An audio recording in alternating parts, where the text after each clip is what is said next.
প্রথমা বিভক্তি থেকেই শুরু করছি। একটা মিনিট, আমি ডকুমেন্টটা শেয়ার করি।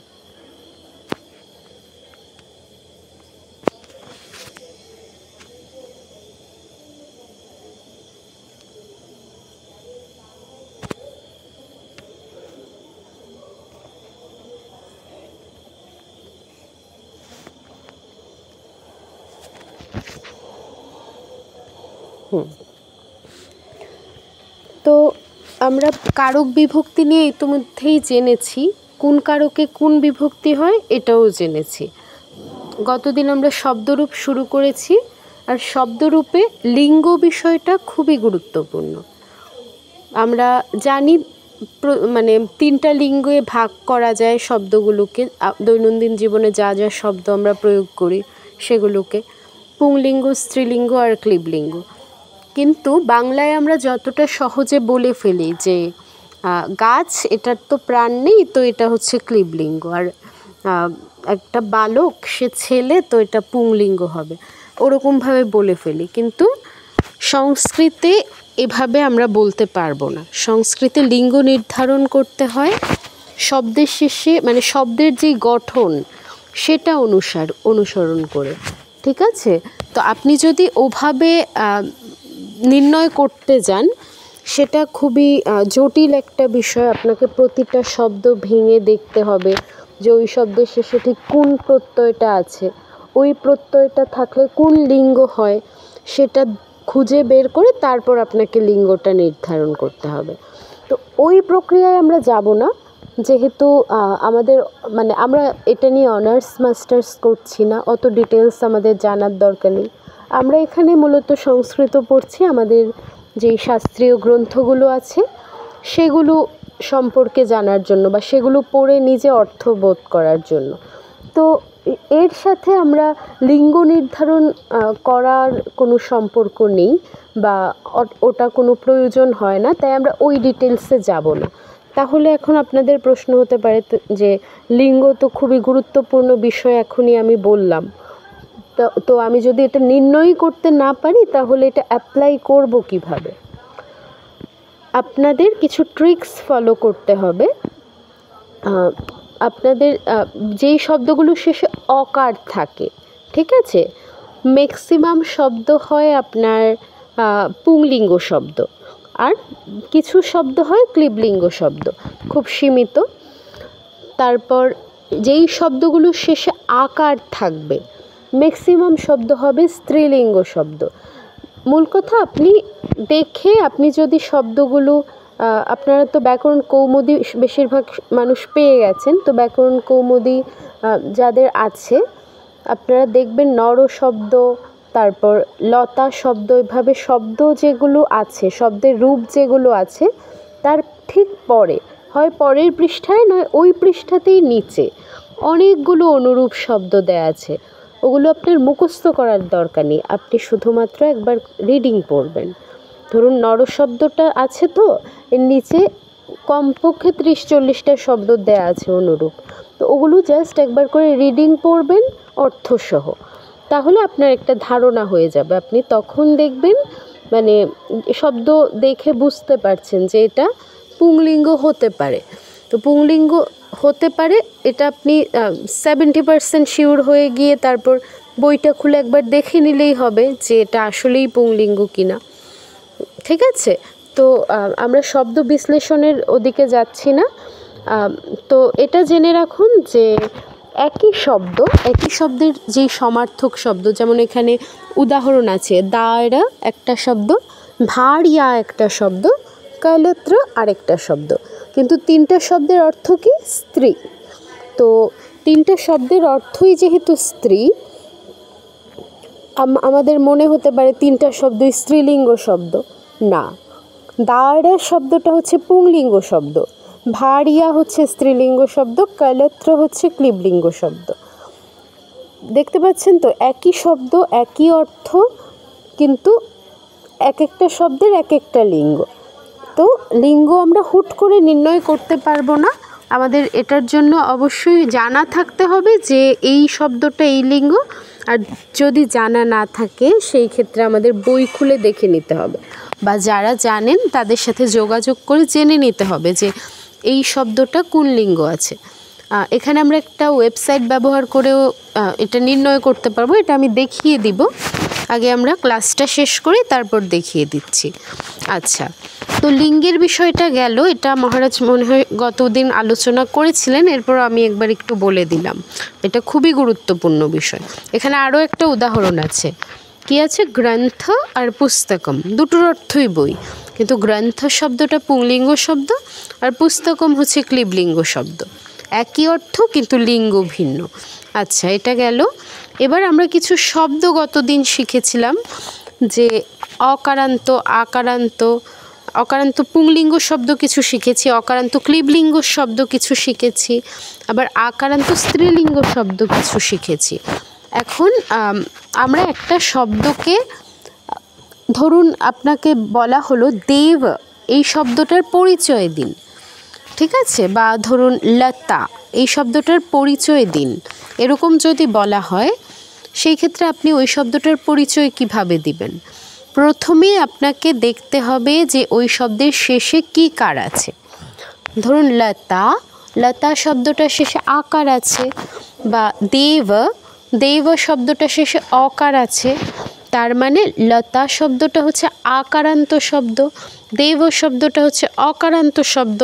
আবার এখানে অকারান্ত ক্লিবলিঙ্গের মধ্যে আছে নার্ণক, নার্ণক শব্দটা হচ্ছে অকারান্ত শব্দ। তো আপনাকে প্রথমেই একটা শব্দের পরিচয় দিতে গেলে দেখতে হবে ওই শব্দের শেষে কী কার আছে। যেই কারটা আছে সেই কারান্ত শব্দ এটা, ওই কারান্ত শব্দ, এটা উল্লেখ করার পর আপনাকে উল্লেখ করতে হবে ওই শব্দটা কোন লিঙ্গ শব্দ। পুংলিঙ্গ হলে পুংলিঙ্গ, স্ত্রীলিঙ্গ হলে স্ত্রীলিঙ্গ, আর নয়তো ক্লিবলিঙ্গ। মানে ধরুন দেব শব্দটা অকারান্ত শব্দ এবং এটা পুংলিঙ্গ শব্দ। তো আমাকে কেউ যদি বলে দেব শব্দের পরিচয় কি, বা দেব শব্দটা কেমন শব্দ, সেই ক্ষেত্রে আমরা বলবো দেব শব্দটা অকারান্ত পুংলিঙ্গ শব্দ, লতা শব্দটা আকারান্ত স্ত্রীলিঙ্গ শব্দ, তারপর বৈদ্যা আকার আছে, আকারান্ত স্ত্রীলিঙ্গ শব্দ। এভাবে আমরা একটা শব্দের পরিচয় দিব। আর এখানে প্রথমে আমি যেই কথাটা বলেছি যে ম্যাক্সিমাম অকারান্ত শব্দ হচ্ছে আপনার পুংলিঙ্গ শব্দ, ম্যাক্সিমাম আকারান্ত শব্দ হচ্ছে আপনার স্ত্রীলিঙ্গ শব্দ। হ্যাঁ, ব্যতিক্রম অবশ্যই আছে, কিন্তু খুব আপনার কম, সংখ্যায় কম, হাতে গোনা কিছু। তো আপনারা অকারান্ত দেখলে মোটামুটি শিওর হয়ে যাবেন যে এটা হচ্ছে আপনার পুংলিঙ্গ শব্দ, আর আকারান্ত দেখলে শিওর হয়ে যাবেন যে এটা স্ত্রীলিঙ্গ শব্দ। ঠিক আছে, তাহলে আমাদের এটা গেল, এই স্লাইডটা গেল। এখানে ইকারান্ত কিছু শব্দ আছে। আচ্ছা, আমরা শব্দগুলো একবার পড়ে নিই। অকারান্ত পুংলিঙ্গ শব্দের মধ্যে আছে কি? দেব, চন্দ্র, রাম, শিক্ষক, আরক্ষক, युवक, सूर्य, ग्रंथ, अश्व। অর্থগুলো আশা করি বুঝতে পারছি। অর্থগুলো তো ব্র্যাকেটেই দেয়া আছে, তো ওগুলোতে আমি যাচ্ছি না। সামনে আমরা অনেকবার এই জিনিসগুলো হচ্ছে রিপিট করতে থাকবো।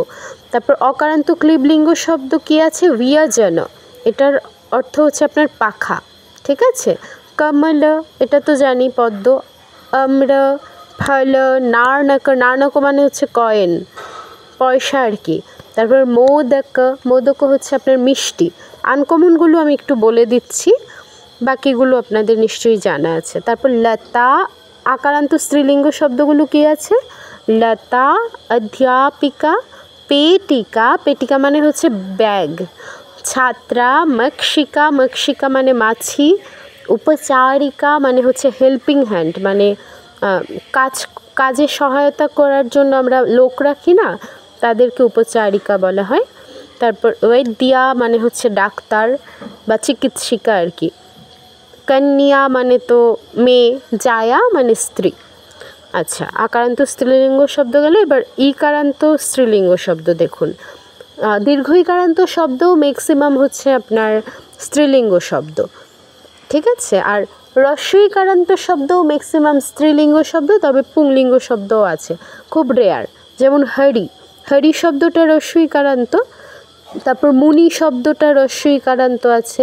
তো তো খুব কম সংখ্যক শব্দ আছে হ্রস্ব ইকারান্ত, যেগুলো হচ্ছে আপনার পুংলিঙ্গ শব্দ বা ক্লীবলিঙ্গ। ক্লীবলিঙ্গ আমার মনেই পড়ছে না যে আছে, যাই হোক। তো খুব বেশিরভাগই হচ্ছে আপনার স্ত্রীলিঙ্গ, ইকারান্ত, দীর্ঘ ইকারান্ত, আকারান্ত, এই শব্দগুলো। তার কি আছে ইকারান্ত শব্দে? নদী, পুত্রী, পুত্রী মানে হচ্ছে মেয়ে, নারী, নর্তকী, ভিক্ষুকী, ভিক্ষুকী মানে হচ্ছে ভিক্ষা করে যারা আর কি, অঙ্কনী, অঙ্কনী মানে হচ্ছে কলম, অঙ্কনী মানে হচ্ছে পেন্সিল, দুঃখিত কলম নয় পেন্সিল। তারপর লেখনী, লেখনী মানে হচ্ছে কলম। ইকারান্ত শব্দ গেল। শব্দরূপের ধারণাও আমরা গতদিন পেয়ে গেছি, যে ধরুন পরের স্লাইডটা দিয়ে আমি একটু বোঝাই, আমি রিপিট করছি বিষয়টা যেন আপনাদের আরও ক্লিয়ার হয়ে যায়। এই বেসিক জিনিসগুলো যদি আপনাদের ক্লিয়ার না হয় সামনে কিন্তু বুঝতে খুব অসুবিধা হবে। তো আপনারা এটা বুঝে নিন খুব ভালো করে, প্লাস যদি বুঝতে না পারেন বারবার প্রশ্ন করুন, কিন্তু বুঝে নিন, নয়তো সামনে বুঝতে খুব সমস্যা হয়ে যাবে। তো এখানে আমরা মূল যেই শব্দটা পাই, ধরুন গাছ সংস্কৃত হচ্ছে বৃক্ষ, মানুষ সংস্কৃত হচ্ছে নর, তারপর আরও কি আছে, মাছি সংস্কৃত হচ্ছে মক্ষিকা। এই যে যেই বস্তু বা যেই ব্যক্তির সংস্কৃত সংস্কৃত যেই নামটা, সেই মূল শব্দটা হচ্ছে প্রাতিপাদিক। মানে যেই শব্দটা র, এটাতে কোনো এক্সট্রা কোনো শব্দাংশ যুক্ত হয়নি, সেই শব্দটা হচ্ছে প্রাতিপাদিক। আমি বাংলার উদাহরণ দিয়ে বুঝাই। ধরুন মানুষ একটা শব্দ, তো বা এখানে উদাহরণ আছে বালক দিয়ে, আমি বালক দিয়েই বুঝাই। বালক একটা শব্দ, তো বালক শব্দটা হচ্ছে র, এটা মূল শব্দ, এটা হচ্ছে প্রাতিপাদিক। আর এই শব্দটা যখন আমরা বাক্যে প্রয়োগ করি তখন কিন্তু আমরা শুধু বালক লিখে বাক্য অনুবাদ করি না বা বাক্য গঠন করি না। বালক খাচ্ছে, বালক ডাকো, বালক খাওয়া হচ্ছে, বালক দাও, এভাবে বলি না। বালকটি খাচ্ছে, বালকটিকে ডাকো, বালকটির দ্বারা খাওয়া হচ্ছে, তারপর বালকটির চেয়ে বালিকাটি উত্তম। এখানে দেখুন আমি কিন্তু বালক শব্দটা সরাসরি বাক্যে প্রয়োগ করছি না, এটার সাথে এক্সট্রা কিছু শব্দাংশ যুক্ত হচ্ছে। বালকটি, টি যোগ হচ্ছে এখানে। বালকটি খাচ্ছে, বালকটিকে ডাকো, এখানে টিকে যুক্ত হচ্ছে। তারপর বালকটির দ্বারা খাওয়া হচ্ছে, এখানে টির দ্বারা যুক্ত হচ্ছে বালক শব্দের সাথে। মানে আমি মূল শব্দটা সব জায়গায় প্রয়োগ করছি না, মূল শব্দটার সাথে কিছু বিভক্তি যুক্ত করে, কিছু শব্দাংশ যুক্ত করে আমরা এই মূল শব্দটা বাক্যে প্রয়োগ করতে পারি। এই যে বিভক্তিহীন শব্দ মানে বালক, এটা হচ্ছে আমাদের প্রাতিপাদিক। আর বিভক্তি যুক্ত শব্দ, বিভক্তি যুক্ত হওয়ার পরে শব্দের যে রূপটা শব্দ ধারণ করে, এই যে বালকটিকে, বালকটির দ্বারা, বালকটির চেয়ে, বালকটির, এই যে যেই রূপটা ধারণ করলো বালকটি শব্দটা, এটা হচ্ছে শব্দরূপ। ঠিক আছে, সহজ কথা, বিভক্তি যুক্ত হওয়ার পর শব্দ যে রূপ ধারণ করে তাই শব্দরূপ। তো আমরা বিভক্তি পেয়েছি 7টা আর বচন পেয়েছি হচ্ছে 3টা। তো প্রতি এক একটা বিভক্তির 3টা করে, মানে 3 বচনে 3টা রূপ হয়, তাহলে 3 7 মোট 21টা। একটা প্রাতিপাদিক মোট 21টা রূপ ধারণ করতে পারে। ঠিক আছে, যেহেতু 7টা বিভক্তি পেয়েছি আর বচন 3টা, এক বচনে একরকম রূপ হয়, দ্বিবচনে আরেক রকম রূপ হয়, আর বহুবচনে একরকম রূপ হয় প্রতিটা বিভক্তির ক্ষেত্রে। তাহলে এক একটা শব্দ বা এক একটা প্রাতিপাদিক মোট 21টা রূপ ধারণ করতে পারে। আচ্ছা, এই হলো শব্দরূপের ধারণা। তো এখানে একটা সামারাইজ করা আছে। আমরা বিভক্তি জেনেছিলাম যে 7 প্রকার, তারপর এক্সট্রা একটা সম্বোধন পদ আছে।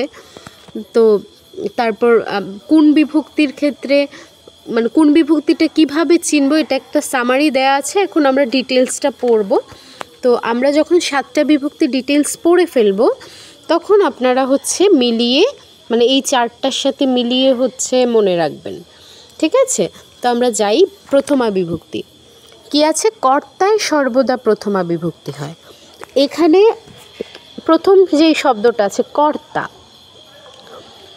প্রথমা বিভক্তি বুঝতে হলে আমাদের কর্তা সম্পর্কে ক্লিয়ার কনসেপ্ট থাকতে হবে, ক্লিয়ার ধারণা থাকতে হবে, ঠিক আছে?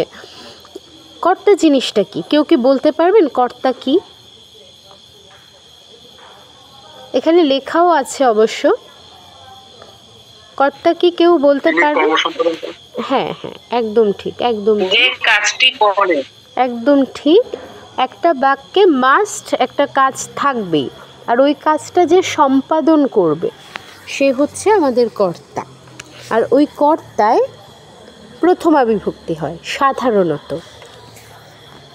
ব্যতিক্রম আছে, ব্যতিক্রমে পরে যাব আমরা, মানে 3 মাস পরে পরীক্ষাটা হয়ে যাওয়ার পরে আমরা ব্যতিক্রম জিনিস পড়া শুরু করব। প্রথমে আগে সাধারণ জিনিসগুলো পড়ে নিব। তো কি জানলাম যে কাজ যে করে সে হচ্ছে কর্তা, আর কর্তায় আমরা সব সময় প্রথমা বিভক্তি যুক্ত করব। এখন লিঙ্গ আমরা পড়ে এসেছি, আর কোন শব্দটা কোন কারান্ত এটাও আমরা নির্ধারণ করতে শিখে গেছি।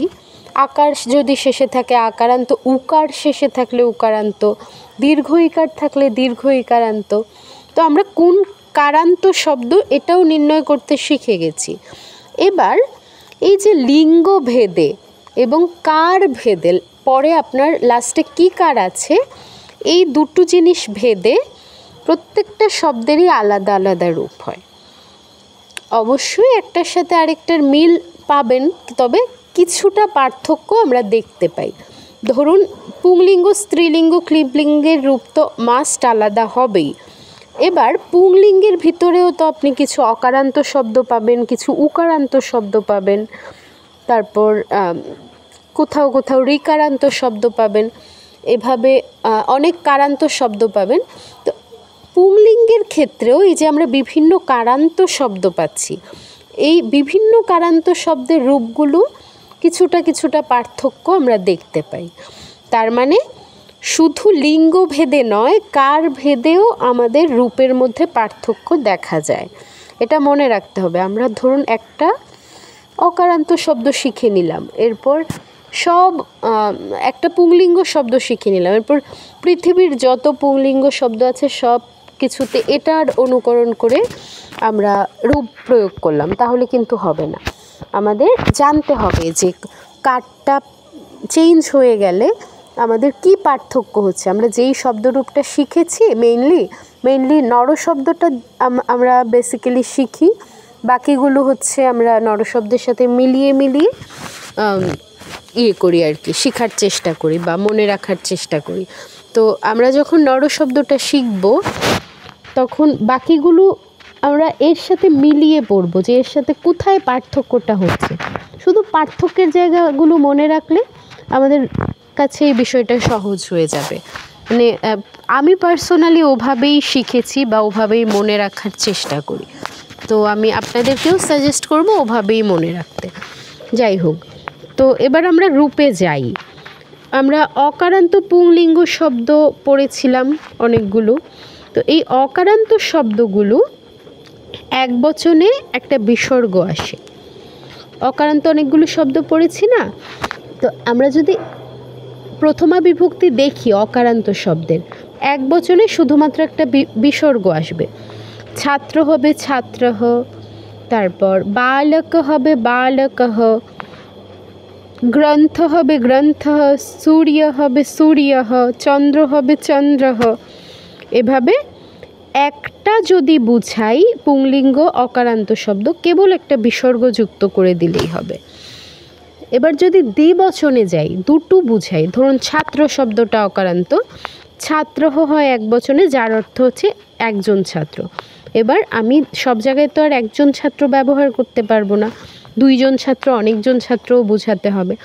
দুইজন ছাত্রর ক্ষেত্রে কি হয় দেখুন, প্রাতিপাদিকের সাথে ঔকার যুক্ত হয়। প্রাতিপাদিক ছিল ছাত্র, প্রথমা বিভক্তি এক বচনে হচ্ছে একটা বিসর্গ যুক্ত হয়েছে, দ্বিবচনে একটা ঔকার যুক্ত হবে। ছাত্রৌ, ছাত্রৌ মানে হচ্ছে দুইজন ছাত্র। তো বালকও কি হবে বালকৌ, ভিক্ষুকও কি হবে ভিক্ষুকৌ, তারপর গ্রন্থ কি হবে, গ্রন্থ। এভাবে আমরা দ্বিবচনটা করব। তারপর অনেকগুলো ছাত্র যদি বোঝাই, দ্বিবচন তো হয়ে গেল। বহু বচনের ক্ষেত্রে একটা আকার, একটা বিসর্গ আসে, ঠিক আছে। ছাত্রাহা, ছাত্রাহা, বালকাহা, ভিক্ষুকাহা, সূর্যাহা, চন্দ্রাহা, বিদ্যালয়াহা। এভাবে আমরা বহু বচনটা গঠন করব। কি ছাত্রহ, ছাত্রৌ, ছাত্রাহা, এভাবে। তো ছাত্রাহা মানে কি, অনেকগুলো ছাত্র। ছাত্রও মানে একজন ছাত্র, ছাত্রও মানে দুইজন ছাত্র, ছাত্রাহা মানে হচ্ছে অনেকজন ছাত্র। অনুরূপভাবে নর মানে হচ্ছে মানুষ, নর হচ্ছে প্রাতিপাদিক। তো এক বচনে আমরা বিসর্গ যুক্ত করে নরহ করব। নরহ মানে হচ্ছে একজন মানুষ। দুইজন মানুষের ক্ষেত্রে ঔকার যুক্ত করে নরৌ করব। আর অনেকজন মানুষের ক্ষেত্রে আকার আর বিসর্গ যুক্ত করে নরাহা করব। নরাহা মানে অনেকগুলো মানুষ। নরহ, নরৌ, নরাহা। এভাবে আমরা অকারান্ত শব্দগুলো হচ্ছে অনুবাদ করব। তো এই কাজটা আপনাদের, এই পেজটা তো আপনাদের দেয়া হয়েছিল। এই কাজটা যারা করেছেন তো করেছেন, আর যারা করেননি তারা করে ফেলবেন পরে। তো আমরা এখন রূপগুলো একটু দেখি। নর, নর তো আমরা বললাম। দেব, দেব কি হচ্ছে দেখুন, দেবহ, দেবৌ, দেবাহা। দেবহ মানে একজন মানুষ, দেবৌ মানে হচ্ছে দুইজন মানুষ, দেবাহা মানে হচ্ছে অনেকজন মানুষ। তারপর চন্দ্র, 3 নম্বরে আছে চন্দ্র। চন্দ্র মানে হচ্ছে চন্দ্রহ, একটা চাঁদ, চন্দ্রৌ দুইটা চাঁদ। বহু বচনে চন্দ্রাহা, অনেকগুলো চাঁদ। এবার রামও কি হবে, একদম সেমভাবে আপনারা করবেন। প্রথমেই মাধুরী, মাধুরী তুমি রামও শব্দটা দিয়ে বলো তো, এক বচন, দ্বিবচন, বহু বচনে কি হবে?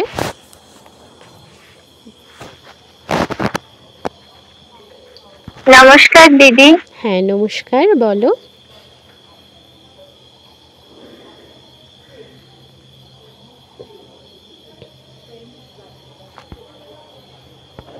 কি হলো বলো।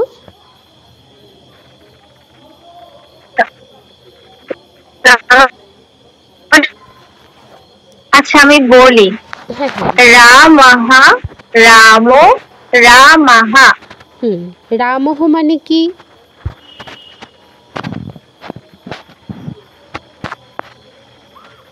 মাধুরী, রামহ মানে কি? দেখো, দেবহ মানে একজন দেবতা, তাহলে রামহ মানে কি?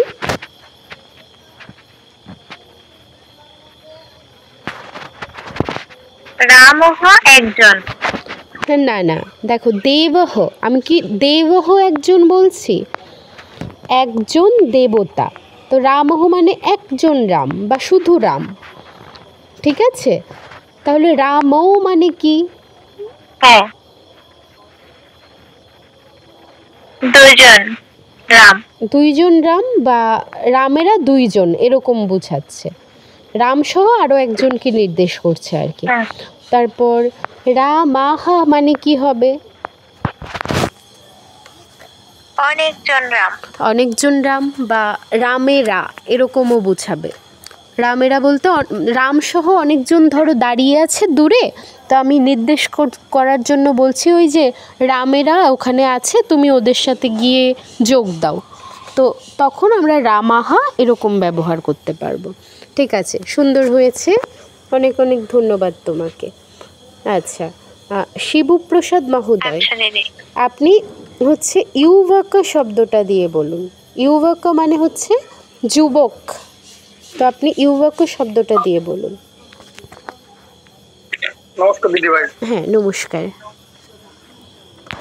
ইউবকহ, ইউবকহ, ইউবকাহ।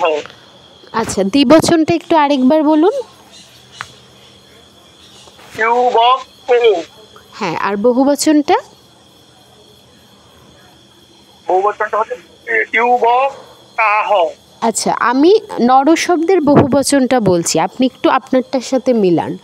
নর শব্দ হয় নরাহা, তাহলে ইউবক শব্দে কি হবে?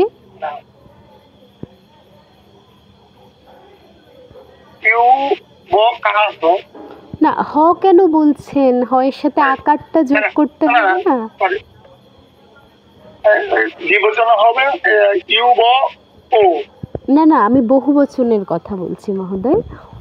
এই যে ও, শেষে যে হটা বলছেন না, হ বলছেন না বিসর্গের জায়গায়, হ হবে না, হা হবে। বিসর্গের জায়গায় তো অবশ্যই হ আসবে, কিন্তু বিসর্গটা যার সাথে যুক্ত হয়েছে, কার সাথে? ইউব কাহা, কয়ের সাথে যুক্ত হয়েছে। তো ওই তার সাথে যদি কোনো কার থাকে, আকার, ইকার, উকার, কোনো কার যদি থাকে, ওই কারটা আমার হয়ের সাথেও যোগ করতে হয়। তাহলে ইউব কাহা হবে। ইউ হ্যাঁ, ইউ ব কা কা হা।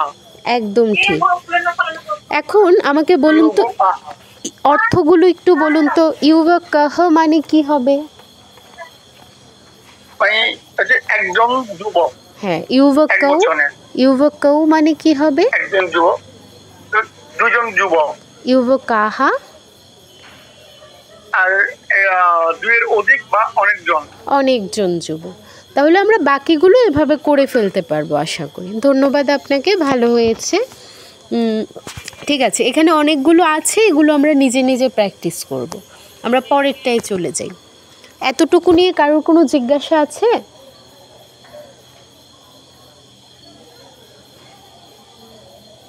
আচ্ছা, কেউ কিছু বলছেন না, আমি ধরে নিচ্ছি যে জিজ্ঞাসা নেই। আমরা পরের অংশে চলে যাই। পরের যেটা আছে সেটা হচ্ছে আকারান্ত স্ত্রীলিঙ্গ শব্দ। আকারান্ত স্ত্রীলিঙ্গ শব্দের রূপটা কীরকম হয়? এক বচনে যা আছে তাই থাকে। লতা লতাই থাকবে, মালা মালাই থাকবে, তারপর মহিলা মহিলাই থাকবে, বালিকা বালিকাই থাকবে এক বচনে। মালা মানে হচ্ছে একটি মালা, বালিকা মানে হচ্ছে একটি বালিকা, তারপর লতা মানে হচ্ছে একটি লতা, এরকম। তারপর দ্বিবচনে কি হয়? একটা এ কার যুক্ত হয়, আকারটা উঠে যায় আর একটা এ কার যুক্ত হয়। মালাটা হয়ে যায় মালে, বালিকা হয়ে যায় বালিকে, আকারটা উঠে এ কার চলে আসে। তারপর মহিলা হয়ে যায় মহিলে। তো মালে মানে কি? মালে মানে হচ্ছে দুইটি মালা। মহিলে মানে কি? দুইটি মহিলা। তারপর বালিকে মানে কি? দুইটা বালিকা, এরকম। আর বহুবচনে ওই নরশব্দের মতো, নরশব্দের যেমন বহুবচনে নারাহা হয়, এখানে নরশব্দে কি করতে হচ্ছিল? আমাদের একটা আকার এনে তারপর বিসর্গ যোগ করতে হচ্ছিল, কিন্তু এখানে অলরেডি আকার আছে, আমাদের জাস্ট বিসর্গটা যোগ করে দিলেই হয়। মানে মালাহা, লতাহা, বালিকাহা, মহিলাহা, এরকম। মহিলাহা মানে হচ্ছে অনেকগুলো মহিলা, যেহেতু এটা বহুবচনের রূপ। মালাহা মানে অনেকগুলো মালা। তারপর মহিলা তো বললাম, আরেকটা কি? লতাহা, লতাহা মানে হচ্ছে অনেকগুলো লতা, এরকম। তাহলে রূপটা কি দাঁড়াচ্ছে? মালা মালে মালাহা। মালা মানে একটি মালা, মালে মানে হচ্ছে দুইটি মালা, আর মালাহা মানে অনেকগুলো মালা। এখানে ছাত্রী, ছাত্রী সংস্কৃত হচ্ছে ছাত্রা। হ্যাঁ, ছাত্রী সংস্কৃত কিন্তু ছাত্রী নয়, ছাত্রী সংস্কৃত হচ্ছে ছাত্রা। ছাত্র মানে ছাত্র, কিন্তু ছাত্রী মানে হচ্ছে ছাত্রা, এটা খেয়াল রাখবেন। তো ছাত্রা এই শব্দটার এক বচনে কি হবে? যা আছে তাই থাকবে, ছাত্রা মানে একজন ছাত্রী। দ্বিবচনে কি হবে? একটা একার যোগ হবে, কি হবে? ছাত্রে মানে দুইজন ছাত্রী। আর বহুবচনে ছাত্রাহা মানে অনেকগুলো ছাত্রী, এরকম। তো আমরা এখানে আরেকটা কাজ দেয়া আছে যেটা আপনারা করবেন, এটা আমরা পরে আসছি। এখন আমরা একটু অন্যান্য শব্দের রূপগুলো দেখে নিই। দেখুন, প্রথমেই কি আছে? অজা। অজা মানে হচ্ছে ছাগল। তো ছাগল, অজা শব্দটা আপনার কীরকম রূপ হয় দেখুন। এক বচনে অজা, দ্বিবচনে অজে, বহুবচনে অজাহা। অজা মানে একটা ছাগল, দ্বিবচনে অজে মানে হচ্ছে দুইটা ছাগল, আর অজাহা মানে হচ্ছে অনেকগুলো ছাগল। লতা তো আমরা বলেছি। অধ্যাপিকা এবার কি হবে একটু শুনবো আপনাদের থেকে। অনামিকা মহোদয়া, আপনি একটু আনমিউট করুন। অনামিকা হালদার মহোদয়া। নমস্কার। হ্যাঁ নমস্কার, আপনি হ্যাঁ আপনি অধ্যাপিকা দিয়ে বলুন। অধ্যাপিকা হুম এক বচনে হচ্ছে অধ্যাপিকা, হুম, আর অধ্যাপিকে হ্যাঁ একদম ঠিক। তারপর আর হচ্ছে অধ্যাপিকা হ। পিকা হ কেন বলছেন? বিসর্গর জায়গায় হ আসবে, কিন্তু বিসর্গটা আচ্ছা কার সাথে যুক্ত হয়েছে? কয়ের সাথে কয়ের সাথে কি কার আছে? আকার আছে। হ এর সাথেও আকারটা যোগ করুন, তাহলে কি হবে? অধ্যাপিকা হা। গুড। এবার অধ্যাপিকা এক বচনে যেটা আছে এটার অর্থ কি? অধ্যাপিকা হচ্ছে যিনি শিক্ষক। একজন অধ্যাপিকা একজন শিক্ষিকা বা একজন একজন অধ্যাপিকা। শিক্ষিকা। আর দ্বিবচনে হচ্ছে দুইজন শিক্ষিকা। হুম, আর হচ্ছে বহুবচনে হচ্ছে অনেক শিক্ষিকা। বাহ, খুব সুন্দর। একটু সংশোধন করে দিই উচ্চারণটা, অধ্যা নয়, বাংলায় অধ্যাপিকা বলবো, কিন্তু এখানে দেখুন ধয়ের সাথে ইও ফলা যুক্ত হয়েছে, ঠিক আছে? হ্যাঁ হ্যাঁ। তাহলে উচ্চারণটা কি হবে? ধিও। ধিও। অধ্যাপিকা। আচ্ছা একটু শুনে নিন। অধ্যাপিকা। না একটু শুনে নিই, ধয়ের সাথে ইও তো তো ধিও, এর সাথে আকার ধিয়া। ধিয়া, অধ্যাপিকা। বলুন তো একবার। অধ্যাপিকা। অধ্যাপিকা। বাহ, এবার ঠিক হয়েছে। আচ্ছা ঠিক আছে, ধন্যবাদ আপনাকে। এবার পেটিকা। ধন্যবাদ। হুম, পেটিকা শব্দটা আমরা কার থেকে শুনি? পেটিকা শিল্পী মহোদয়, আপনি একটু আমাকে শোনান।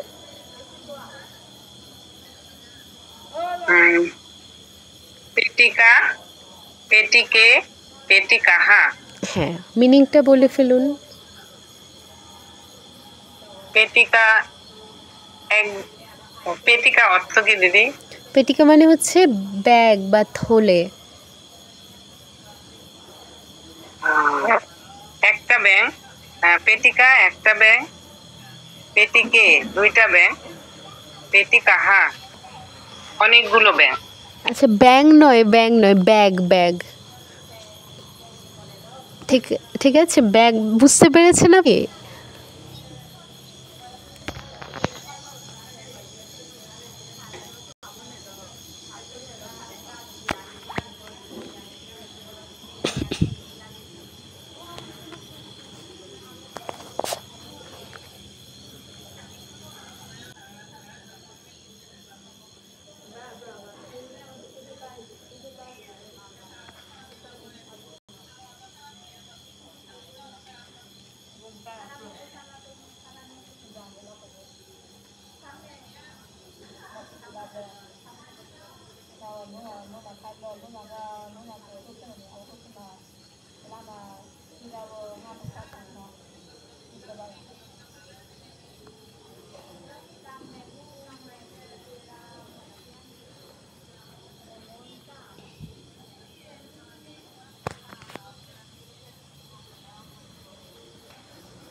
নিশান।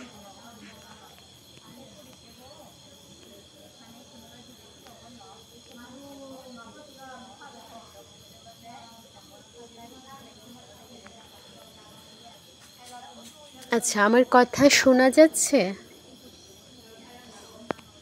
হ্যাঁ যাচ্ছে। আচ্ছা, শিল্পী মহোদয় আপনি বোধহয় ব্যাং বলেছিলেন, ব্যাং নয় ব্যাগ, শুনতে পাচ্ছি। ঠিক আছে? হ্যাঁ ব্যাঙ বলেছিলাম ভুল করে। ঠিক আছে, ওটা ব্যাগ হবে, অসুবিধা নেই, ঠিক আছে, ধন্যবাদ। আচ্ছা তাহলে আমরা বাকিগুলো নিজে নিজে করে ফেলব। অনেকগুলো উদাহরণ এখানে দেয়া আছে, নিজে নিজে করে এটা আমাকে পাঠাবেন, আমি ওগুলো হচ্ছে আপনাদের সংশোধন করে দেব। অর্থগুলো আমরা প্রথমে বলে এসেছি, এরপরেও যদি কোথাও বুঝতে অসুবিধা হয় অবশ্যই আমাকে বলবেন, ঠিক আছে? এবার আমরা পরে আসব অকারান্ত ক্লিবলিঙ্গ শব্দ। ওই যে বলেছিলাম 90% শব্দ অকারান্ত হয় পুংলিঙ্গ শব্দ, আর কিছু শব্দ হয় ক্লিবলিঙ্গ শব্দ। তো এর মধ্যে একটা কি আছে? ফল। বাংলায় যেটা ফল বলি, সংস্কৃতে হচ্ছে ফল। তো ফল হচ্ছে প্রাতিপাদিক, এটার এক বচনে হয় ফলম, ফলম ময় হসন্ত যুক্ত হয় ফলম। দ্বিবচনে ফলে, একটা একার যোগ হয়। বহুবচনে কি হয়? ফলানি, আকার আর নয় ইকার যোগ হয়।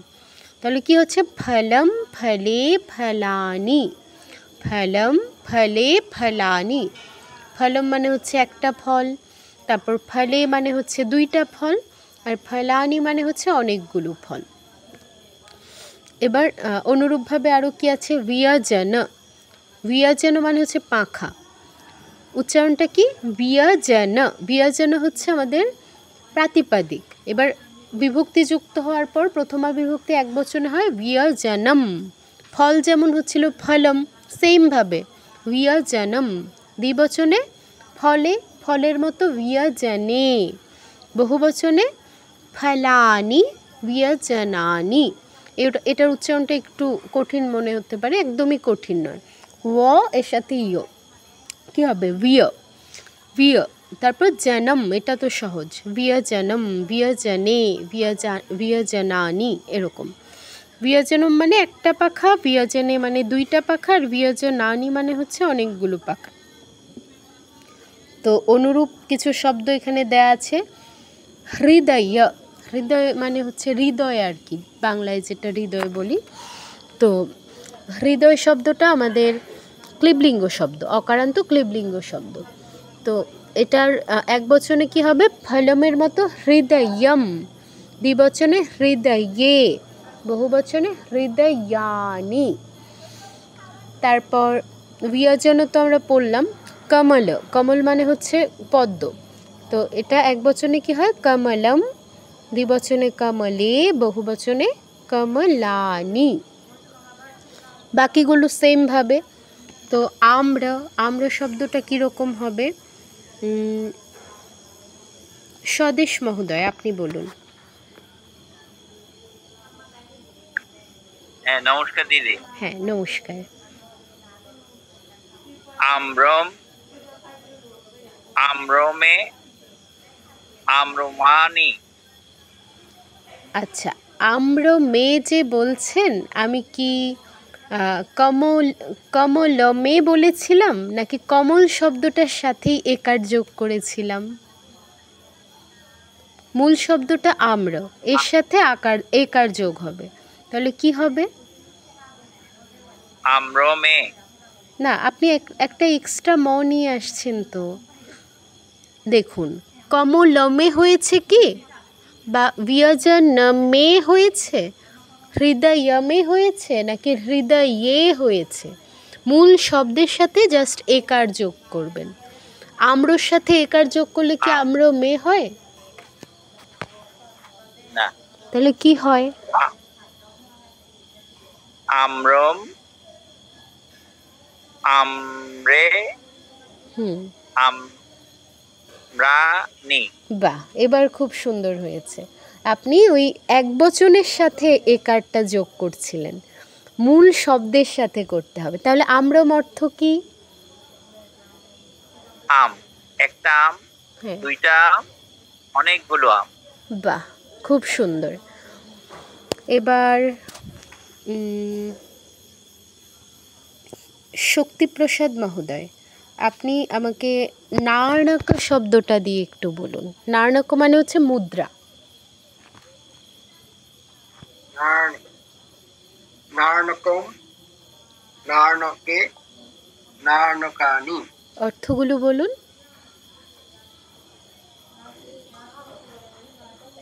একটি মুদ্রা, দুটি মুদ্রা, অনেকগুলো মুদ্রা। বাহ, খুব সুন্দর, ধন্যবাদ আপনাকে। তাহলে বাকি যেই দুটো আছে এগুলো আমরা নিজেরা করে ফেলব। আশা করি এতটুকু বোঝা গেছে। আমরা পরের অংশে যাই। পরে এখানে ইকারান্ত স্ত্রীলিঙ্গ শব্দ আছে। দেখুন, ইকারান্ত স্ত্রীলিঙ্গ শব্দের রূপটা কীরকম হয়?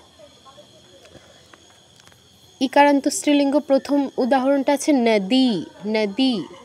তো এক বচনে ওই আকারান্ত স্ত্রীলিঙ্গের কথা মনে আছে? আকারান্ত স্ত্রীলিঙ্গে কি হচ্ছিল? যা ছিল তাই ছিল, মানে এক বচনের ক্ষেত্রে লতা, যা আছে তাই ছিল এক বচনে। এখানে স্ত্রীলিঙ্গের মানে ইকারান্ত স্ত্রীলিঙ্গের ক্ষেত্রেও এক বচনে যা ছিল তাই থাকবে, নদী থাকবে। দ্বিবচনে কি হবে, ইকারটা উঠে ইয়ফলা আর ঔকার আসবে, ইয়ফলা আর ঔকার, নদ্যৌ, নদী, নদ্যৌ। আর বহুবচনের ক্ষেত্রে একটা ইয়ফলা আর বিসর্গ আসবে ইকারটা উঠে, নদ্যহ, নদী, নদ্যৌ, নদ্যহ। নদী মানে হচ্ছে একটা নদী, নদ্যৌ মানে হচ্ছে দুইটা নদী, আর নদ্যহ মানে হচ্ছে অনেকগুলো নদী। তো সেমভাবে পুত্রী, পুত্রী মানে হচ্ছে কন্যা আর কি, মেয়ে। তো পুত্রী এক বচনে যা আছে তাই থাকবে পুত্রী, দ্বিবচনে একটা ইয়ফলা আর ঔকার যুক্ত হবে, পুত্রিয়ৌ, পুত্রিয়ৌ। বহুবচনে পুত্রিয়ঃ, পুত্রিয়ঃ, এরকম। তো পুত্রী মানে একজন মেয়ে, পুত্রিয়ৌ মানে হচ্ছে দুইজন, আর পুত্রিয়ঃ মানে হচ্ছে অনেকজন, দুই ততোধিক। তো সেমভাবে আমরা নারী, নর্তকী, ভিক্ষুকী, অঙ্কনী, লেখনী এগুলো করব। নারী কি হবে, এক বচনে নারী থাকবে, দ্বিবচনে দীর্ঘ ইকার উঠিয়ে দিব, একটা ইয়ফলা আনবো, নারীয়, এর সাথে ঔকার, নারীয়ৌ, নারীয়ৌ। বহুবচনে কি হবে, ইয়ফলা বিসর্গ, নারীয়ঃ, নারীয়ঃ। নারী মানে একজন নারী, নারীয়ৌ মানে হচ্ছে দুইজন নারী, আর নারীয়ঃ মানে হচ্ছে অনেকজন নারী। তাহলে নর্তকী কি হবে, নর্তকী কি হবে, এটা আমাকে মিলন মহোদয় আপনি বলুন। মিলন মহোদয়, ID 14।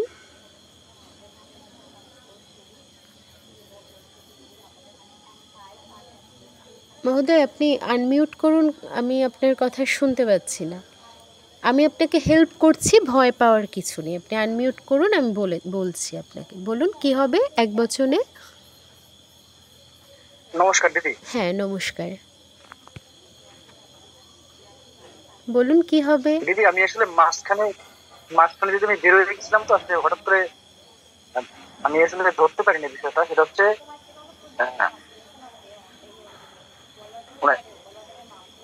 না আপনি কি ধরতে পারেননি, আপনি এটা একটু আমাকে বলুন, আমি বলে দিচ্ছি, অসুবিধা নেই। আপনি কি প্রথম থেকে ক্লাসটা পাননি? না না না, প্রথম থেকে ক্লাসটাই পাইনি দিদি। এখানে আমরা বিভক্তি তো পেয়েছেন গত ক্লাসে নাকি? হ্যাঁ হ্যাঁ হ্যাঁ, পেয়েছি দিদি। তো আমরা বিভক্তির ডিটেইলস পড়ছি, ঠিক আছে? আজকে আমরা প্রথমা বিভক্তি পড়ছি। তো প্রথমা বিভক্তিতে আপনার এক একটা শব্দের এক এক রকম রূপ হয়। আকারান্ত শব্দের একরকম হয়, ইকারান্ত শব্দের অন্যরকম হয়, আবার পুংলিঙ্গের একরকম হয়, স্ত্রীলিঙ্গের একরকম হয়, ক্লীবলিঙ্গের একরকম হয়। তো আমরা বিভিন্ন শব্দর, বিভিন্ন কারান্ত শব্দের রূপটা কেমন হয় সেটা দেখছি। তো এখন আমরা ইকারান্ত, দীর্ঘ ইকারান্ত শব্দের রূপ দেখছি। দীর্ঘ ইকারান্ত এক বচনে যা আছে তাই থাকে, নদী, নদীই থাকছে। তাহলে নর্তকী কি হবে এক বচনে আপনি বলুন। নর্তকী থাকবে। হ্যাঁ, তারপর দ্বিবচনে নদী কি হচ্ছে, ইকারটা তুলে ইয়ফলা ঔকার যোগ হচ্ছে, নদ্যৌ। তাহলে নর্তকী কি হবে, নর্তক্যৌ, নর্তক্যৌ, এরকম। তারপর বহুবচনে কি হবে বলুন।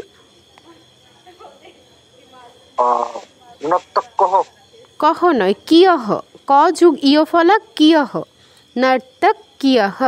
বলুন, উচ্চারণ করুন। হ্যাঁ হ্যাঁ, তাহলে নর্তকী, নদী মানে যদি একটি নদী হয়, নর্তকী মানে কি?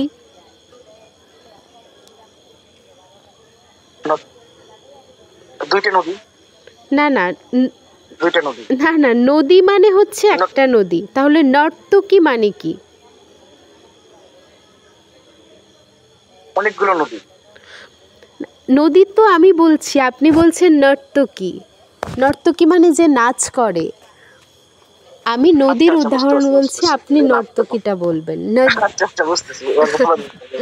বুঝতে এবার পেরেছি। হ্যাঁ, তো নর্তকী তো এক বছর একজন একজন নর্তকী আর কি। হ্যাঁ, তাহলে নদীও আর মানে দুইটা বিবর্তন হচ্ছে। হ্যাঁ, হ্যাঁ, আপনি বলুন। দুইজন বলুন। দুইজন নর্তকী। দুইজন নদী নয়, দুইজন নর্তকী। নর্তকীও মানে নর্তকী, দুইজন দুইজন নর্তকী। নর্তকী, হ্যাঁ, বহুবচনে দুইজন নর্তকী, অনেকজন নর্তকী। অনেকজন নর্তকী, 2 থেকে বেশি নর্তকী।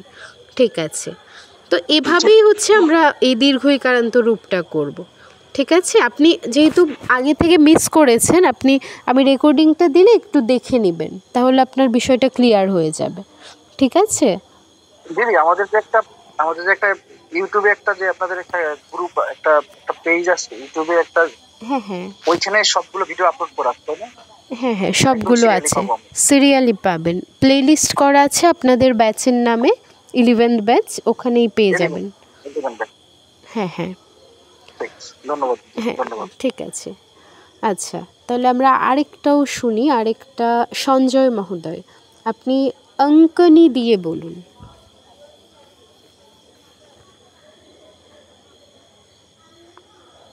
নমস্কার দিদি। হ্যাঁ, নমস্কার। অঙ্কনি, অঙ্কনৌ, অঙ্কন্য। আচ্ছা, অঙ্ক নৌ কেন হবে? ইয়ফলাটা তো বাদ দিয়ে দিচ্ছেন।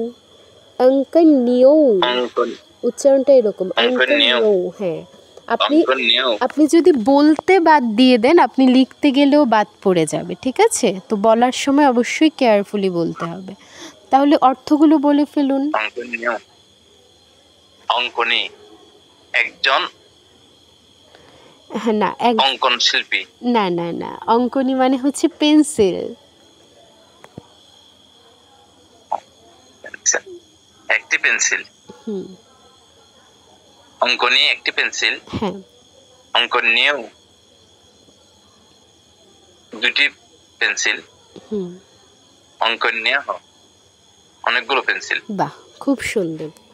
ঠিক আছে, ধন্যবাদ। তো এটা হয়ে গেল দীর্ঘইকারান্ত শব্দ আমাদের। তো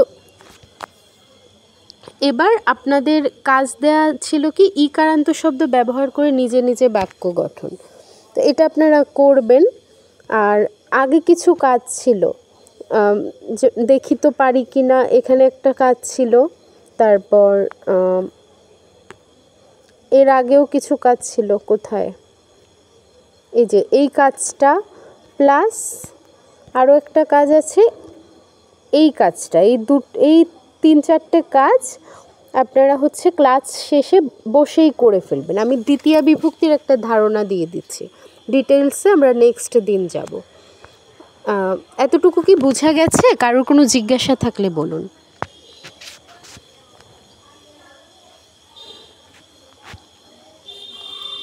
কারোর কি কোনো জিজ্ঞাসা আছে প্রথমা বিভক্তি নিয়ে? প্রথমা বিভক্তি কিন্তু শেষ আমাদের। দিদি, এগুলো তো আপনি পড়ালেন, আমাদের যে বইগুলো আছে হুম, দিয়েছেন যেগুলো, হুম, ওই দুটো বই দুটো কি আমরা এগুলো পাবো? হ্যাঁ, পাবেন। ওখানে তো কোন বই? আপনি নরশব্দ, আপনি শব্দরূপ চ্যাপ্টারটা খুলবেন কণিকা থেকে, কৌমুদি থেকে। কণিকাতেও তাই, তবে কৌমুদিটা খুলবেন, কারণ কৌমুদির নিচে আপনার অনেক শব্দ দেয়া আছে অনুরূপ, নরশব্দের অনুরূপ অনেক শব্দ দেয়া আছে, লতা শব্দের অনুরূপ অনেক শব্দ দেয়া আছে। তো ওগুলো দেখলে আপনারা মানে লিঙ্গ নির্ধারণটা সহজ হয়ে যাবে আর কি। শব্দ দেখেই আপনি বুঝে ফেলবেন যে এই শব্দটা এই লিঙ্গ। তো আমি সাজেস্ট করব কৌমুদি থেকে দেখবেন আর কি। আর কণিকা হচ্ছে সহজ, খুললেই পেয়ে যাবেন, প্লাস বেশি একটা শব্দরূপ নেই, দেখে একটু ভয় কম লাগবে। তো আপনারা কণিকাও দেখতে পারেন, তবে আমি সাজেস্ট করব কৌমুদি দেখতে। ঠিক আছে, কত পৃষ্ঠা আমি এই মুহূর্তে বলতে পারছি না, আপনি বইটা নিয়ে একটু নাড়াচাড়া করলে শব্দরূপ পেয়ে যাবেন সূচিপত্রটা দেখলে, বা কেউ যদি পেয়ে থাকেন আপনারা পৃষ্ঠাটা বলে দিতে পারেন। নয়তো আমি পরে গিয়ে হচ্ছে মানে আমি আসলে হোস্টেলে থাকি, তো আমি ছাদে বসে ক্লাস নিই আর কি। এখন আমি রুমে গিয়ে আপনাদের বলতে পারবো যে কত পৃষ্ঠায়।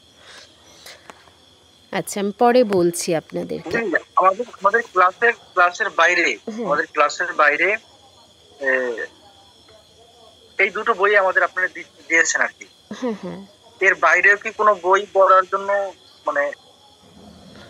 হ্যাঁ, এর বাইরে আপনি নয়াদিল্লি থেকে আপনার 8 সেটের একটা বই আছে, ওই বইটা এই প্রাথমিক অবস্থায় অনুশীলনের জন্য মানে খুবই ভালো, চাইলে ওটা আপনি সংগ্রহ করে নিতে পারেন। ঠিক আছে। নমস্কার দিদি, এখানে হচ্ছে এই যে ব্যাকরণ কণিকার শব্দগুলো, এটা হচ্ছে আপনার 20 পেজে আছে। না, কৌমুদীতে কত পৃষ্ঠায় আছে? কৌমুদীতে এটা আমি দেখে বলতেছি। হ্যাঁ হ্যাঁ, কারণ কৌমুদীতে কি আপনার ওই যেটা বললাম অনেক শব্দ আছে, তো আপনি এগুলো একবার রিডিং পড়লেও আপনি অনেক কিছু জেনে যাবেন সংস্কৃত, অনেক শব্দ অটোমেটিক মাথায় ঢুকে যাবে, তো আমি ওইটাই সাজেস্ট করব। আচ্ছা ঠিক আছে, আমরা তাহলে পরের অংশে যাই। আর কেউ কিছু বলবেন? আর আপনি যেটা বলছিলেন ওই বইটা আপনি চাইলে সংগ্রহ করে নিতে পারেন, খুবই ভালো, প্রচুর অনুশীলন আছে, তো আপনি ওটা ক্লাসের। দিদি আমার আচ্ছা আমার মাঝে মাঝে অটোমেটিক অ্যাপ থেকে বের হয়ে যায়। আচ্ছা আচ্ছা, বুঝতে পেরেছি। ওই নয়াদিল্লি থেকে প্রকাশিত 8 খণ্ডের বই আছে একটা, ওটা আর কি, ওটা সংগ্রহ করে নিতে পারেন। ওটা আমাদের চট্টগ্রাম মিশনের লাইব্রেরিতে পাবেন, বাংলাদেশে মনে হয় আর কোথাও পাবেন না, কারণ এখানে আমরা স্টুডেন্টদের জন্য আনাই, তো গুরুকুলের স্টুডেন্টদের জন্য। তো আপনি চাইলে মহারাজের সাথে যোগাযোগ করে নিয়ে নিতে পারেন, খুবই ভালো একটা বই। বইয়ের নাম কি দিদি? এটা হচ্ছে আপনার কেন্দ্রীয় সংস্কৃত বিশ্ববিদ্যালয় থেকে প্রকাশিত 8 খণ্ডের একটা বই। এটা আপনার ওখানে মানে কেন্দ্রীয় সংস্কৃত বিশ্ববিদ্যালয়ের পাঠ্য, ওটা আমরা ওই গুরুকুলের স্টুডেন্টদের জন্য আনিয়েছি আর কি। এখন এক্সট্রাও কিছু আনা হয়েছে, চাইলে আপনি মহারাজের সাথে যোগাযোগ করতে পারেন। আচ্ছা, আমি একটু আরেকটা ডকুমেন্টস শেয়ার করি, দ্বিতীয় বিভক্তির একটা ধারণা দিয়ে দিই।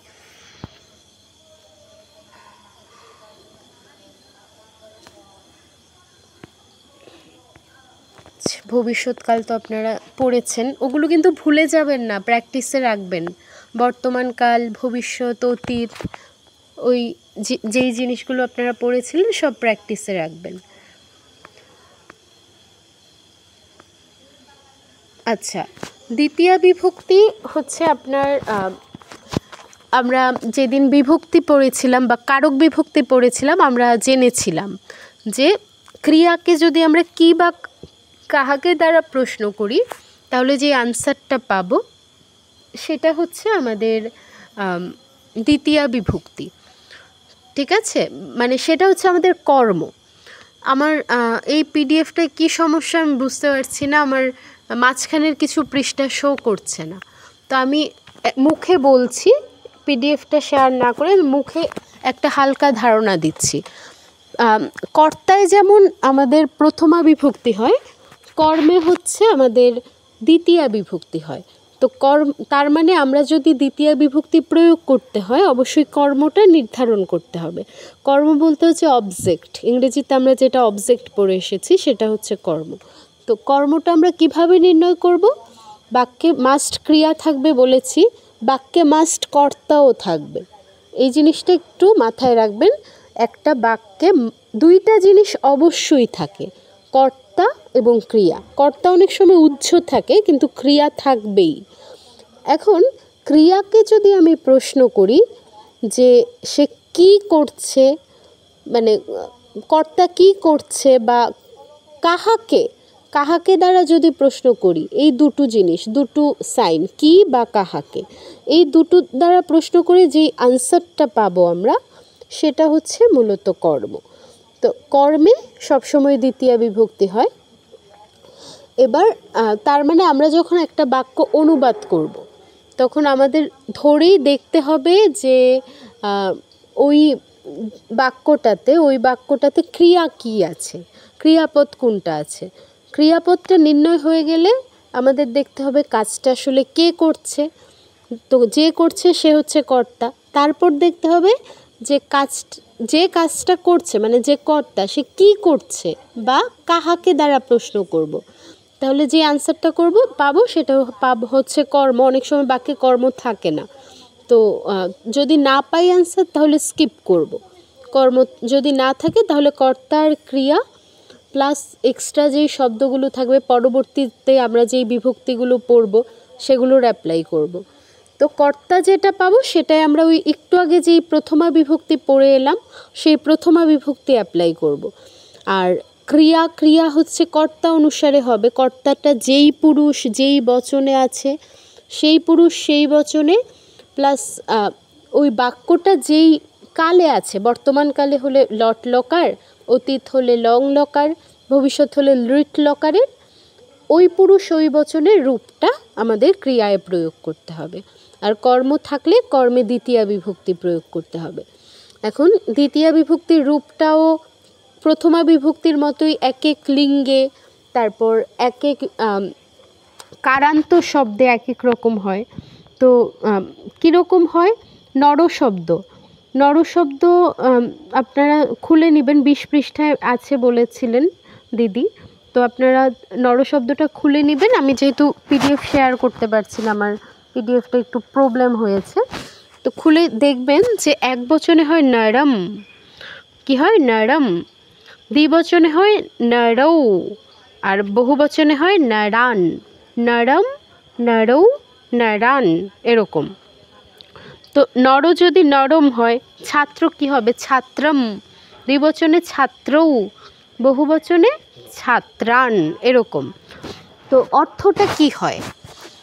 অর্থটা এরকম হয়, নরম মানে হচ্ছে একজন মানুষকে, তারপর নরৌ মানে হচ্ছে দুইজন মানুষকে, আর নরান মানে হচ্ছে অনেকজন মানুষকে।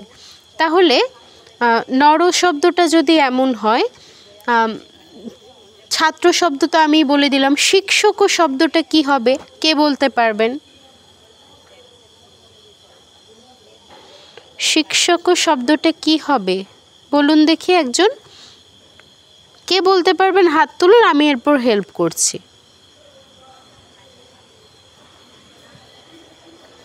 মুখস্থ বলতে হবে না, আমি বলে দিব, এরপর আমার সাথে বলুন।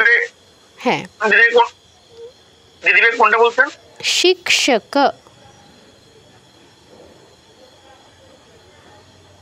মানে শিক্ষক, বাংলায় যদি বলি শিক্ষক। শিক্ষক শব্দটা কীরকম হবে? নর বলছি, দেখুন এক বচনে হবে নরম, তাহলে শিক্ষক কি হবে এক বচনে? শিক্ষকম। একদম ঠিক।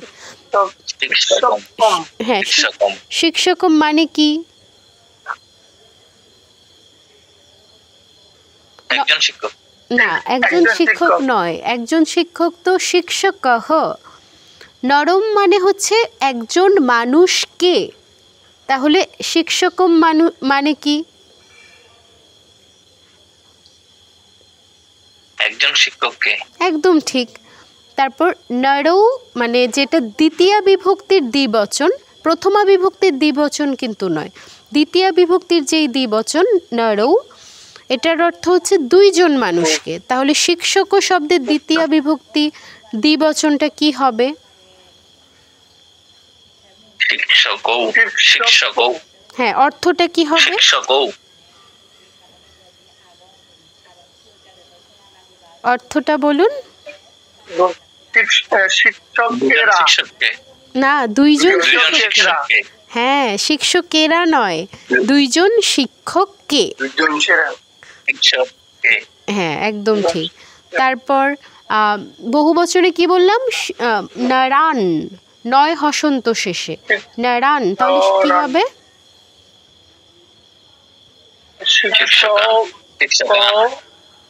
শিক্ষকান।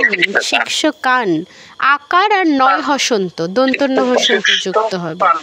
হ্যাঁ, তো নরান মানে হচ্ছে অনেকজন মানুষকে, তাহলে শিক্ষকান মানে কি? অনেকজন শিক্ষক। শিক্ষক নয়, শিক্ষক কে, কেটা যোগ করতে হবে। অনেকজন শিক্ষক মানে তো ওই প্রথমা বিভক্তিতে যেটা পড়েছিলাম, শিক্ষকাহা, অনেকজন শিক্ষক কে হবে, শিক্ষকান। ঠিক আছে, তাহলে শিক্ষকও গেল।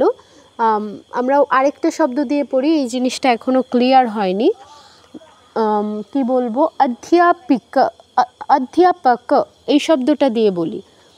ছাত্র একবচনে ছাত্র, ছাত্রম, দ্বিতীয় একবচনে ছাত্রম, যার অর্থ হচ্ছে একজন ছাত্র। তাহলে অধ্যাপক কি হবে? অধ্যাপকম। একদম ঠিক। অধ্যাপকম অর্থ কি? একজন অধ্যাপক। অধ্যাপককে।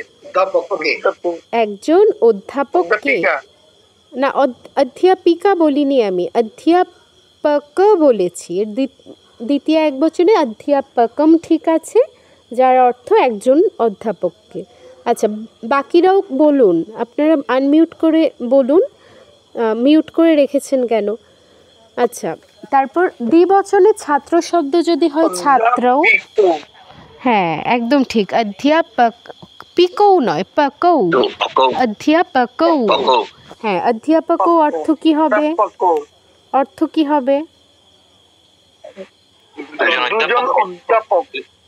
না, ভালো করে চিন্তা করে বলুন। হ্যাঁ, আপনি শিবপ্রসাদ মহোদয়, আপনি কেটাকে কেন বাদ দিয়ে দিচ্ছেন? কে কি অপরাধ করেছে বলুন তো? আপনি অবশ্যই কেটা যোগ করবেন। দ্বিতীয় বিভক্তিতে কেটা যোগ হবে অর্থ করার সময়, ঠিক আছে? তাহলে একজন অধ্যাপককে। হ্যাঁ, একদম ঠিক। তারপর বহুবচনে ছাত্র কি হচ্ছে? ছাত্রান। তাহলে কি হবে? অধ্যাপক। হ্যাঁ, অর্থটা কি হবে? অর্থটা কি হবে? অনেকগুলো অধ্যাপককে। অনেকগুলো অধ্যাপককে। বাহ। তো আমরা ওই প্রথমা বিভক্তির যেই পিডিএফটা দেওয়া হয়েছিল, মহারাজ গত ক্লাসে দিয়েছিলেন, সেটা অনেকগুলো অকারান্ত পুংলিঙ্গ শব্দ আছে, সবগুলো দিয়ে আপনারা দ্বিতীয় বিভক্তি লিখে প্রয়োগ করে ফেলবেন। তো আমরা লতা শব্দটাও দেখি। লতা শব্দটা কি হয়? একবচনে হয়, দ্বিতীয় একবচনে হয় লতাম, মানে একটি লতাকে।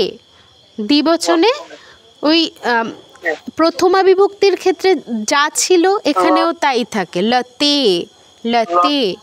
বহুবচনে প্রথমা বিভক্তিতে যা ছিল এখানেও তাই থাকে, লতাহা। তাহলে কি হচ্ছে দ্বিতীয় বিভক্তি পুরোটা? লতাম, লতে, লতাহা। লতাম, লতে, লতাহা। ওই প্রথমা বিভক্তির অনুরূপই থাকছে, শুধু এক বচনে একটা এক্সট্রা ময় হসন্ত যোগ হয়ে যাচ্ছে। লতাম মানে কি দ্বিতীয় বিভক্তির ক্ষেত্রে? একটি লতাকে। তারপর দ্বিবচনে লতে মানে হচ্ছে দুইটি লতাকে, আর লতাহা মানে কি অনেকগুলো লতাকে। তাহলে মহিলা শব্দটা কীরকম হবে? এক বচনে কি হবে বলুন?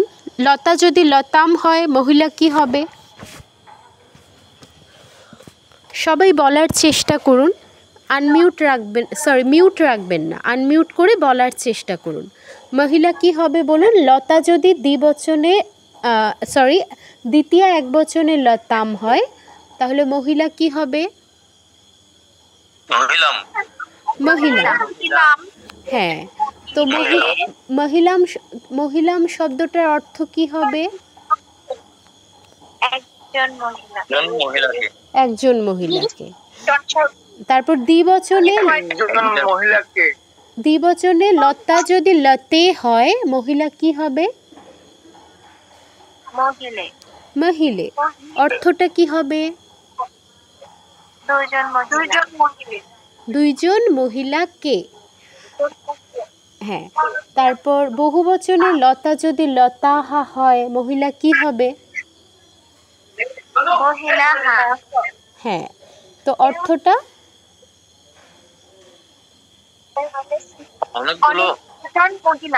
অনেকজন মহিলাকে। তাহলে আমরা আরো একটা নিই, আজা। আজা মানে কি ছাগল। তো এক বচনে কি হবে? লতা লতাম হলে আজা কি হবে? অজাম। অর্থ কি? অর্থটা কি? একজন ছাগলকে বা একটা ছাগলকে। অজম নয়, অজাম, আকার আছে, অজাম। তারপর লতা যদি দ্বিবচনে লতে হয়, অজা কি হবে? অজে অজে অর্থ কি? অজে।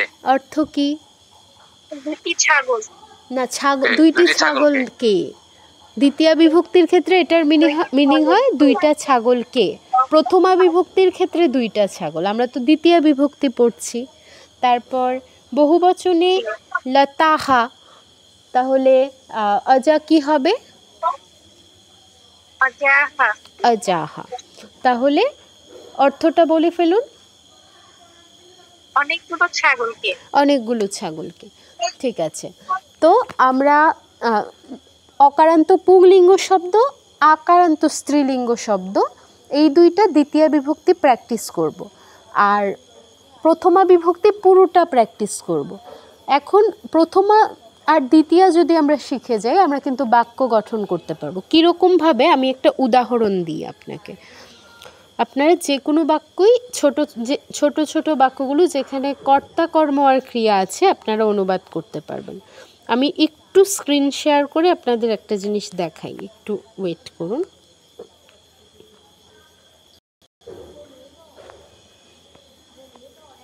এই যে আপনারা পড়লেন না এতক্ষণ, এটার ইমপ্লিকেশনটা কি এটা একটু দেখাই আমি। আমরা তো মুখস্থ শিখেছিলাম যে আমি ভাত খাই। আমি ভাত খাই সংস্কৃত ছিল অহম অন্নম খাদামি। হ্যাঁ, এটা পুরোটা মুখস্থ শিখেছিলাম। তো আপনারা সর্বনাম শব্দরূপ পাবেন, একটু খুলে নেবেন।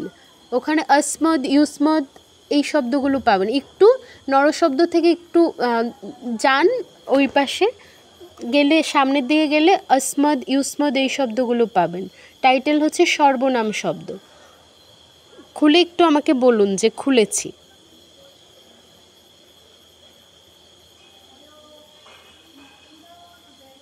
খুলেছেন? হ্যাঁ, কত নম্বর পৃষ্ঠা? পৃষ্ঠা 33। হ্যাঁ, 33 পৃষ্ঠাটা কাইন্ডলি সবাই খুলে নিন। দেখবেন আমি সংস্কৃত হচ্ছে অসমদ। আমরা তো অহম মুখস্থ করে ফেলেছি, কিন্তু আমি সংস্কৃত হচ্ছে অসমদ। এবার এই যে আমি বাক্যটা লিখলাম, এই বাক্যে ক্রিয়াপদ কোনটা বলুন তো, কাজ কোনটা?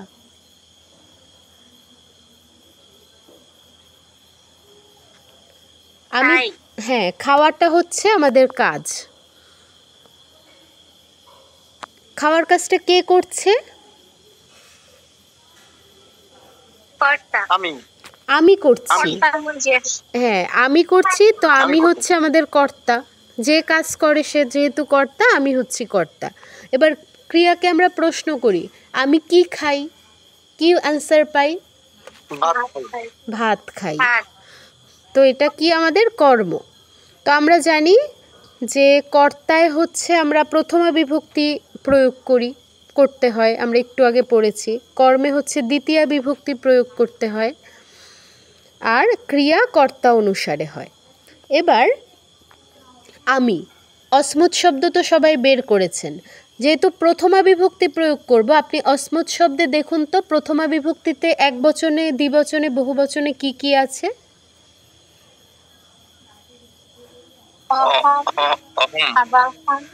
আবাম, বয়ম।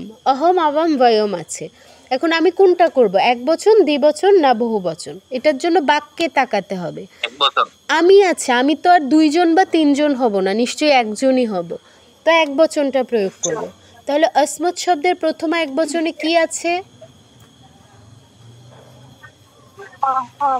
অহম। এই যে এভাবে হচ্ছে অহম এসেছে, আমরা মুখস্থ করে ফেলেছি, এখন দেখছি যে এটা কিভাবে এলো। এই অহম এলো। এবার কি খাই? ভাত খাই। ভাত সংস্কৃত হচ্ছে অন্ন। অন্ন হচ্ছে ফল শব্দের মতো। হ্যাঁ, ফল শব্দটা তো আমরা দেখিনি দ্বিতীয়া। আপনারা ফল শব্দটা একটু খুলে নিন, ব্যাকরণ কণিকা থেকে দেখবেন ফল শব্দের দ্বিতীয়া বিভক্তিটা প্রথমা বিভক্তির সেম। ফল শব্দের প্রথমা বিভক্তি কী ছিল? ফলম ফলে ফলানি। তো দ্বিতীয়া বিভক্তিতেও ফলম ফলে ফলানি হয়। তো অন্ন কি হবে? অন্নম অন্নে অন্নানি।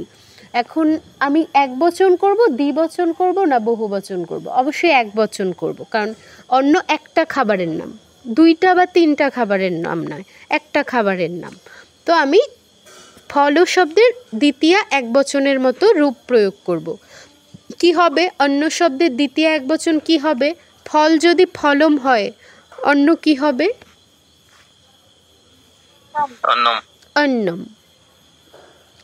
এবার খাওয়া কোন ধাতু? খাওয়া ধাতুটা কি বলুন তো? পট, লিখ না কি? ধাতুটা কি?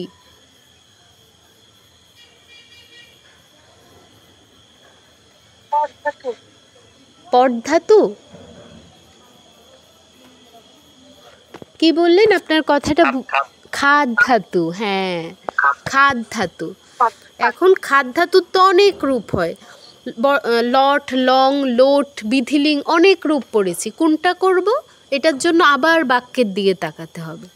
বাক্যটা কি বর্তমানকালে আছে, অতীতকালে আছে, না ভবিষ্যৎকালে আছে, নাকি এটা আদেশ, উপদেশ, নাকি উচিত অর্থে প্রয়োগ হচ্ছে বলুন তো?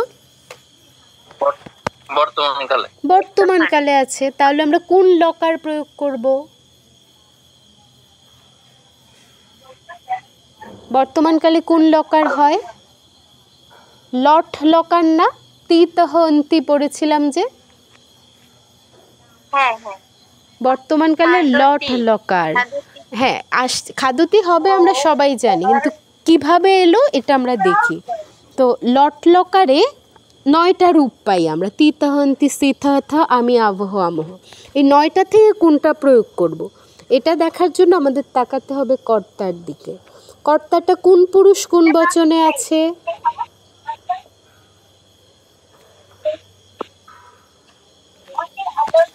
কর্তা কোন পুরুষ কোন বচনে আছে?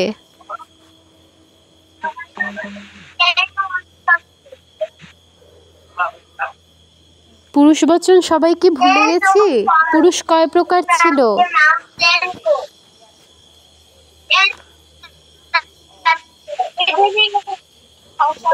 কেউ কেউ তো আনসার দিন। পুরুষ কয় প্রকার ছিল? উত্তম পুরুষ, মধ্যম পুরুষ, কি ছিল আর?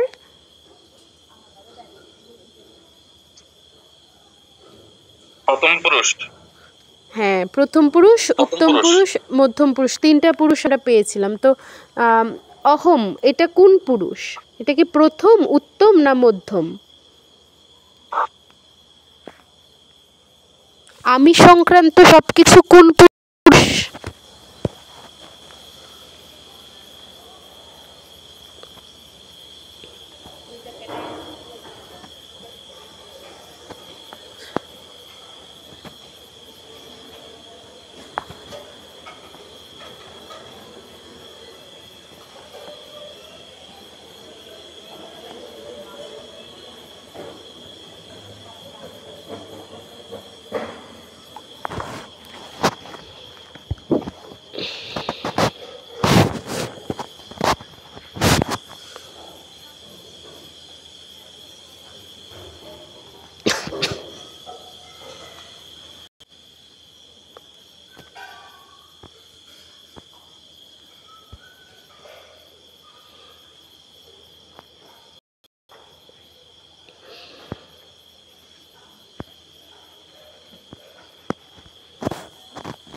পুরুষ কি আপনারা সবাই ভুলে গেছেন?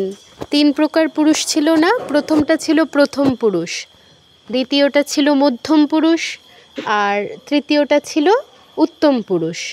আমি সংক্রান্ত সব কিছু ছিল হচ্ছে উত্তম পুরুষ, তুমি সংক্রান্ত সব কিছু ছিল মধ্যম পুরুষ। আর বাদবাকি পৃথিবীর সব কিছু ছিল প্রথম পুরুষ।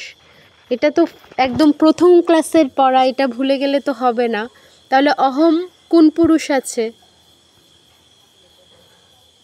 উত্তম পুরুষ। উত্তম পুরুষ। তো উত্তম পুরুষ বর্তমানকাল, আমরা ইনফরমেশন পেয়ে গেলাম, লট লকার প্রয়োগ করতে হবে। আর কোন বচন আছে? অহম কি এক বচন, দ্বিবচন না বহু বচন? এক বচন। তাহলে লট লকারে উত্তম পুরুষের এক বচনে ধাতুর সাথে কি যোগ হয়? আমি যোগ হয়। তাহলে খাদ ধাতুর সাথে আমি যোগ করলে কি হবে? খাদা আমি। এবার বোঝা গেল কিভাবে এই বাক্যটা এসেছে? সবাই কি বুঝতে পেরেছেন?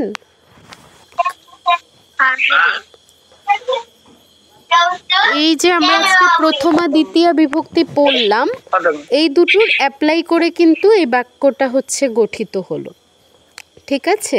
তো এভাবে আপনারা ছোট ছোট অনেক বাক্য তৈরি করতে পারবেন। বাধাটা কি? ওয়ার্ড মিনিংটা জানা। হয়তো আপনি মিনিংটা জানেন না, তো সেই জন্য আপনি করতে পারছেন না এরকম। তো আমি আজকে আপনাদের ক্লাস শেষে একটা ওয়েবসাইট দিয়ে দিব। ওই ওয়েবসাইটে গিয়ে আপনি ইংরেজিটা লিখলে ওই শব্দের অনেকগুলো সমার্থক শব্দ সংস্কৃত চলে আসবে, তবে দেবনাগরী ভাষায় আসবে। প্লাস এটা কোন লিঙ্গ এটাও ওখানে ওটা শো করে। তো ওটা আশা করি আপনাদের জন্য হেল্পফুল হবে। তো আজকের ক্লাসটা আমরা আর এগোবো না, বাকিটা হচ্ছে আমরা পরের ক্লাসে পড়ব। তো আজকের পুরো ক্লাস নিয়ে আপনাদের কোনো জিজ্ঞাসা থাকলে বলুন। যে কোনো জিজ্ঞাসা যেটা আপনারা বুঝতে পারেননি বলতে পারেন।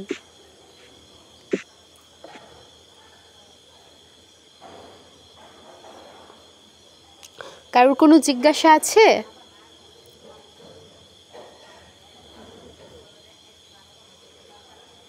আচ্ছা, কেউ কিছু বলছেন না, তো আমি ধরে নিচ্ছি আপনাদের জিজ্ঞাসা নেই। বোঝা গেল কি না? এতক্ষণ যা বললাম এগুলো আপনারা বুঝতে পেরেছেন কি না এটা একটু আমাকে জানান। আচ্ছা, বুঝতে পারলেই হলো। ঠিক আছে, আমরা তাহলে আজকের ক্লাসটা শেষ করছি। আপনারা ক্লাস শেষ করেই ওই আপনাদের পিডিএফটায় যেই কাজগুলো আছে সেগুলো করে আমাকে পাঠিয়ে দিবেন। প্লাস আমি আরও কিছু কাজ দিব, এগুলো পরের ক্লাসের আগে করে পাঠিয়ে দিবেন। তো আমি শান্তি দিচ্ছি, আপনারাও মিউট অবস্থায় আমার সাথে সাথে শান্তি দিন। ওম শান্তি শান্তি শান্তি হরি ওম তৎসৎ। শ্রীরামকৃষ্ণার্পণমস্তু। সবাইকে নমস্কার, সবাই ভালো থাকবেন। শুভরাত্রি।